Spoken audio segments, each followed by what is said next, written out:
Prezados ouvintes, sou Alexandre Alves e esse é o Panorama, podcast da Escola e Comando Estado-Maior do Exército, produzido pelo Observatório Militar da Praia Vermelha. No dia 1º de maio, o Ministério da Defesa ativou o Comando Operacional Conjunto, dando início à Operação Taquari 2 e imediata resposta à crise provocada pelas enchentes no Rio Grande do Sul. E os nossos convidados, que conversarão conosco nesse podcast, são o Tenente Coronel Luft, da Defesa Civil do Estado do Rio Grande do Sul, e o Major Salóis, do Comando Conjunto da Operação Taquari 2. Tenente Coronel Luft, como o senhor pode resumir essa experiência que está sendo trabalhar uma operação tão importante sob coordenação das Forças Armadas? Eu acho que eu me sinto extremamente profissionalmente prestigiado por ter tido a oportunidade de ombrear junto com as Forças Armadas esse momento, né? E poder dedicar todo o meu esforço a atender as pessoas, servir as pessoas, né? Eu acho que eu me sinto extremamente gratificado e não diminui em nenhum momento a minha força, né? E cada vez mais procuro acelerar mais o meu esforço, né, em poder atender as pessoas, porque a gente tem uma formação aí de servir as pessoas, né? Então, isso é uma grande peculiaridade do serviço público e nós militares muito mais, né? O que mais me marcou aí foi essa possibilidade de estar junto com outras pessoas que pensam como eu, né, que tem essa visão de poder estender a mão e ajudar, né, e poder acolher e poder salvar, né, num momento de maior dificuldade, de maior desespero, a gente está lá de uma forma calma, tranquila, tentando socorrer aquela pessoa na medida das nossas possibilidades. Salóis, qual a importância que você vê no trabalho junto com as agências todas aí, que eu tenho certeza que é uma infinidade, não só nacionais como internacionais, e o que seria da operação se não fosse essa coordenação geral? Bom dia, Alexandre, bom dia, Coronel Luft, bom dia a todos que estão nos ouvindo. Um fato marcante do que é essa coordenação de agências, né? Não só das agências, mas a própria coordenação entre as Forças Armadas, é que a iniciativa e a vontade de contribuir na solução do problema, seja ele o resgate, o transporte de donativos, agora o controle de danos, o restabelecimento dos serviços públicos. Eu acredito que talvez a vitória esteja ocorrendo porque todos os atores se despiram dos seus egos institucionais. Respeitaram as idiosincrasias de cada uma das agências e instituições, e isso a gente fala até dentro das Forças Armadas, a forma da Marinha, do Exército, da Aeronáutica trabalhar. Deixaram isso de lado e todo mundo queria ajudar. E todo mundo queria ajudar sob uma coordenação, porque se não há coordenação, a ajuda se torna eficaz e pode virar um problema. E nós não tivemos problema com isso. Não tivemos até agora problema com isso. E tenho certeza, pelo andar da carruagem, que nós não teremos. Então, a grande experiência de atuar com agências, com um público civil, às vezes, extremamente heterodoxo da formação militar, mas que cada um respeita a área de atuação, busca complementar o que a outra instituição está precisando e, às vezes, apresentando soluções inéditas que só surgiriam quando uma instituição estava junto da outra para resolver um problema. Um exemplo disso é o transporte dos animais que foram resgatados e foram transportados aqui para fora do estado do Rio Grande do Sul. Aspectos inéditos, onde a Secretaria Estadual de Meio Ambiente sentou na mesma mesa com o Ministério da Defesa para discutir uma portaria de transporte aéreo. Então, essa vontade de superar os desafios, respeitando as idiosincrasias e se despindo do ego institucional, talvez seja o maior aprendizado que eu levo de uma operação conjunta interagências como essa. Perfeito. Nós podemos destacar como um ponto positivo de uma catástrofe dessa magnitude que assolou o estado do Rio Grande do Sul. Nós vimos no Brasil inteiro nascer uma corrente de solidariedade como nunca se viu antes. como é que foi fazer chegar as doações nas mãos daqueles mais necessitados, Luft? A solidariedade foi o combustível, né, que nos moveu a todo tempo, né, na fase de socorro, de resposta, durante a fase inicial do desastre, né, e fazer chegar até as pessoas era algo também muito difícil, porque, primeiro, as estradas estavam completamente bloqueadas, o acesso era difícil. Onde tinha estrada, a água tinha um processo de inundação. Onde não tinha estrada, não tinha inundação, não tinha local para pouso. Ou seja, era algo tão difícil que havia necessidade de estar toda hora olhando, planejando, chama a PRF, chama a Agência Nacional, Marinha consegue fazer, não consigo, muito forte a correnteza, enfim.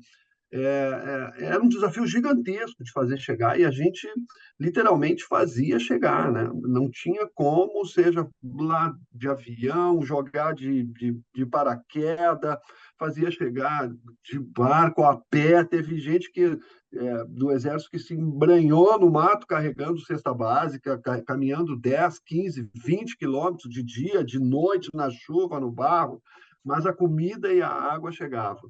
Então, assim, aquele movimento que havia lá no interior da Bahia, de alguém mandando via correio uma cesta básica, mandando roupa, mandando alguma coisa, isso terminava lá no interior de Restinga Seca, né, com o exército carregando por dentro do mato, a marinha levando de barco, a aeronáutica levando de helicóptero, enfim, chegava. A gente dava um jeito, mas chegava. Ninguém ia passar fome, ninguém ia se sentir frio e ninguém ia sentir sede. Esse era o grande desafio nosso. E além da alimentação, né, também tinha aquela alimentação especial de pessoas que a gente talvez nem soubesse que aquela pessoa precisava do médico, precisava de um medicamento, precisava de uma alimentação especial. Enfim, aquilo ia chegando e a gente dava um jeito de fazer chegar na ponta, né? Um desafio muito grande da logística, né? Gigantesco, né? Gigantesco. Salas, como foi planejar isso tudo, meu amigo? Bom, Sala é um herói. a gente até algumas coisas que a gente precisou adaptar nesse relacionamento com diversas agências civis entram nessa questão do planejamento. É muito fácil falar no ambiente militar. Não, vai ali na célula do D5. Bacana. Como é que o civil olhava a senhora Letícia, né, da Secretaria Estadual de Saúde? O que é D5? O pessoal da Força Nacional de Saúde que tinha chegado 2, 3 dias no meio daquele furacão de planejamento lá no Regimento de Cavalaria de Guarda, que a gente precisou mudar o nosso Estado Maior, o ambiente do Estado Maior Conjunto, porque o prédio do quartel-general do Comando Militar do Sul havia sido alagado. Então, nós precisamos mudar o ambiente. Era uma área que estava sendo preparada para receber o Estado Maior Conjunto, mas naturalmente não era uma área vocacionada para esse fim. Então, a gente não, ali, ó, vai ali naquele pessoal que trabalha na gestão de performance e planejamento. Pensa em 2, 3 dias, uma semana adiante. Então, a Defesa Civil apontava, ó, nessa cidade precisa de tantos donativos, precisa de tantos donativos desse tipo, aqui precisa roupa, ali precisa comida. E até o transporte, né, de roupas e comidas, de alguma forma, ele é complicado, não é complexo. Virava complexo quando chegava um pedido para transportar um medicamento que tinha que ser transportado com a temperatura específica, ou, por exemplo, fazer uma evacuação aeromédica, porque deveria ser levado para um hospital e esse hospital estava inundado. Então, essa gestão ela era feita com muita rapidez e muito planejamento, muito critério. Então, né, conseguiu-se equilibrar a análise desses critérios e a rapidez, porque a população precisava ser assistida. A gente brincava aqui, né? A Dona Maria, o seu João, que está lá na área rural de Eldorado, a Dona Maria, que está lá em Dona Francisca, ela precisa do feijão para comer. A gente tem que fazer algum jeito de chegar lá. Né? Nós tivemos localidades onde a gente botou. Nós tivemos localidade onde a gente botou cesta básica numa viatura blindada de transporte pessoal sobre Lagarto, M113, que foi usado na Guerra do Vietnã, na Guerra do Iraque, para levar cesta básica. Então, até isso era analisado. Luft, a gente conversando um pouco antes, tu contou uma história que me chamou muita atenção. Se você puder repetir rapidinho aqui, parece que ofereceram para vocês um avião cheio de insulina, foi isso? Foi. Um doador liga para o meu telefone, que eu não sei como que ele descobre, né? E diz que queria doar insulina, estava com o avião carregado e pedia para vir embora, entendeu? De, olha, não tem condição de pousar, está chovendo, não, mas vai decolar e eu quero levar essa insulina para aí. Era uma quantidade exorbitante, né? E eu fui até a doutora Iqueda e disse, doutora Iqueda, olha só, tem um doador de insulina, não me interessa, eu quero que venha. Né? Tem que vir essa insulina para cá agora. Né? E eu digo, porque eu estou precisando, nos hospitais estão precisando, no hospital aqui, ela lá e tal. E aí, em conjunto com a FAB, né, nós encontramos janela, a FAB estudou, veio e autorizamos o voo, e o voo veio com segurança, efetivamente, né, e a insulina chegou, e os hospitais foram abastecidos, e aquele doador, que hoje eu nem sei quem é, né, talvez tenha que procurar aqui muito demoradamente para Esse é o descobrir exemplo quem da é verdadeira essa pessoa. solidariedade, né? Você nem sabe quem é. E essa pessoa não sabe a Não sei importância que quem é o foi essa cara. doação que ela fez, né? Nós temos visto também, Exatamente. agora no início, não, no início a gente viu, agora não mais. Era muito destacado na imprensa os saques. Pessoas usando uma tragédia dessa para praticar o mal. Salós, como é que vocês fizeram para combater isso aí? Porque, de repente, depois a gente percebeu que, não sei se a própria união do povo, né? A própria união do povo gaúcho, em tamanha tragédia, fez com que esse pessoal parasse de fazer tudo isso que eles fizeram. Mas o que vocês fizeram aí na prática de coordenação com Polícia Federal, Polícia Militar do Estado, Polícia Civil, com a Brigada Militar aí para resolver esse problema e não atrapalhar, que ele não atrapalhasse mais a ajuda que vocês estavam oferecendo ao povo? A questão dos saques, ela é muito própria, muito particular de desastres como esse que ocorreram. Então, a população, nós tivemos dificuldade em resgatar pessoas que não queriam se ausentar de suas casas com medo dos saques.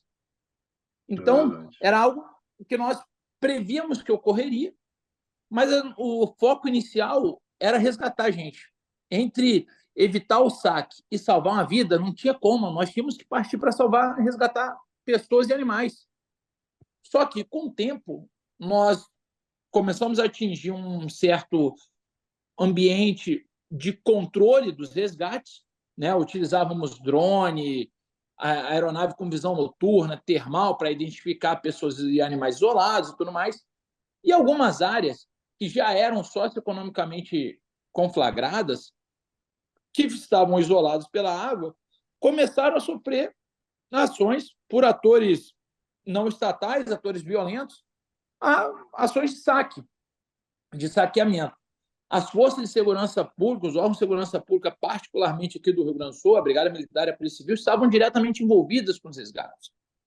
Então, num primeiro momento, houve-se um engajamento maior das Forças Armadas para priorizar os resgates, para que as forças de segurança pública pudessem atuar com policiamento ostensivo, e foi muito bacana, porque a própria Polícia Civil, que não é uma atribuição dela, policiamento ostensivo, partiu para o policiamento ostensivo e com meios fluviais. A Brigada Militar, com o Batalhão de Operações Policiais Especiais, com a Polícia Ambiental, intensificaram uma série de atuações vocacionadas para essas áreas que estavam isoladas. A Polícia Federal, a Força Nacional de Segurança Pública e outros órgãos de segurança pública, e ouso dizer, de todos os estados da federação, intensificaram essas ações de tal maneira que nós tivemos um pico inicial desses saques, isso provavelmente na segunda semana de maio. Imediatamente esses números reduziram significativamente. Por uma ação coordenada pela Secretaria de Segurança Pública do Rio Grande do Sul, com a Brigada Militar e a Polícia Civil, orientando as ações, porque eles são daqui, eles sabem como atuar e é a melhor área, aproveitar essa expertise, esse conhecimento é essencial, senão nós teríamos a Polícia Militar do Rio de Janeiro atuando aqui sem conhecimento da área. Então, isso foi essencial. E essa coordenação da Secretaria de Segurança Pública ocorria muito, às vezes, com o apoio de meios das Forças Armadas. Bote, transporte terrestre até onde o bote poderia ser empregado. E isso fazia parte da nossa coordenação no comando conjunto, em que pese não fazer parte da nossa atribuição às ações relacionadas à segurança pública, porque não fazia parte do escopo da missão do Comando Conjunto da Operação Taquari, e, de alguma forma, isso nos trouxe certo conforto, porque a eficiência e eficácia dos órgãos de segurança pública do Rio Grande do Sul nos davam essa tranquilidade de que a situação poderia, de alguma forma, alterar, mas não se tornaria caótica, como não se tornou, e como um case de sucesso que merece ser acompanhado não somente pela academia, mas pela sociedade brasileira. Hoje nós temos os menores índices de homicídio da história do Rio Grande do Sul, depois das enchentes, por uma atuação contundente dos órgãos de segurança pública, por uma resiliência da sociedade gaúcha. Interessante sua observação. Acho que poucas pessoas sabem disso, né? Acho que vale a pena, é bem destacado. O que me chamou a atenção é que eu estou de longe aqui no Rio de Janeiro, vendo toda essa tragédia, a gente sempre via 3 tipos de pessoas ali. Tinha alguém fardado, ou do Exército, ou da Marinha Aeronáutica. Tinha um colete igual esse que você está usando, o Luft da Defesa Civil, com alguém. Então era a presença da CSU nas operações. Nossos ouvintes não estão te vendo, mas era aquele colete laranja e branco da Defesa Civil. Luft, o que você tem a falar sobre os voluntários que ajudaram vocês a cumprir essa missão tão difícil de ajudar esse povo que sofreu tanto com esse desastre ambiental? É algo assim extraordinário, né? Poder contar com a solidariedade das pessoas, né? Tinha dias que nós tínhamos 4.000 pessoas num centro de distribuição nosso para nos ajudar, né? Tinha dias que a gente descobria que tinha grupos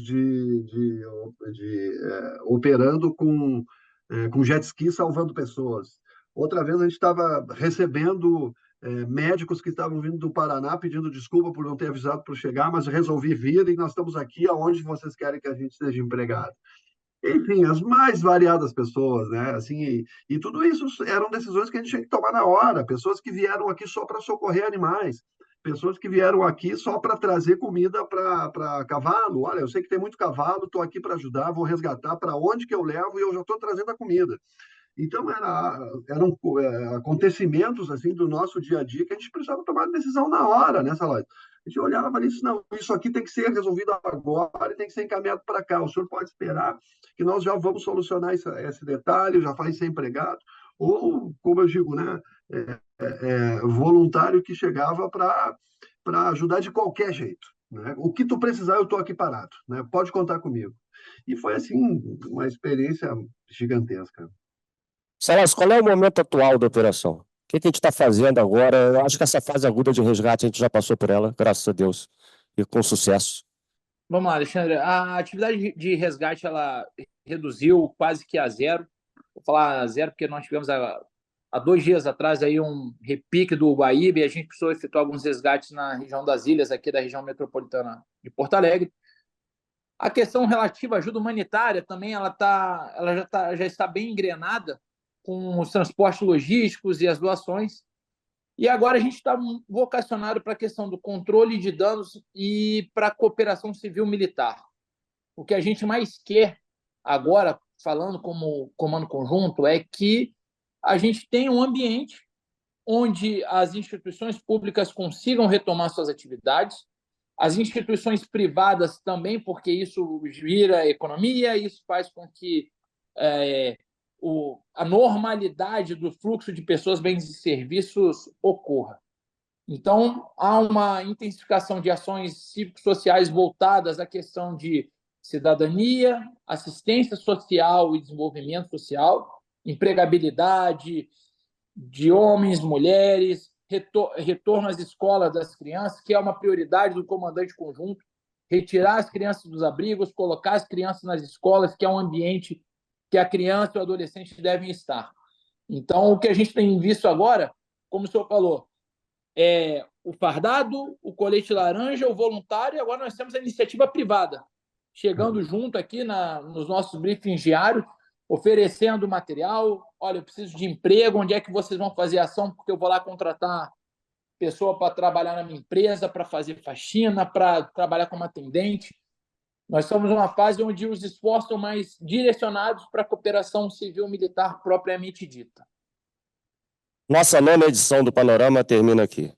Gostaríamos de agradecer imensamente ao Tenente Coronel Luft, ao Major Salóis, por disponibilizarem parte do seu tempo para conversarem conosco no meio desse desastre que assolou o Rio Grande do Sul, e a todos os nossos ouvintes que tiveram a oportunidade de ouvir experiências tão edificantes que com certeza engrandecem o nosso conhecimento.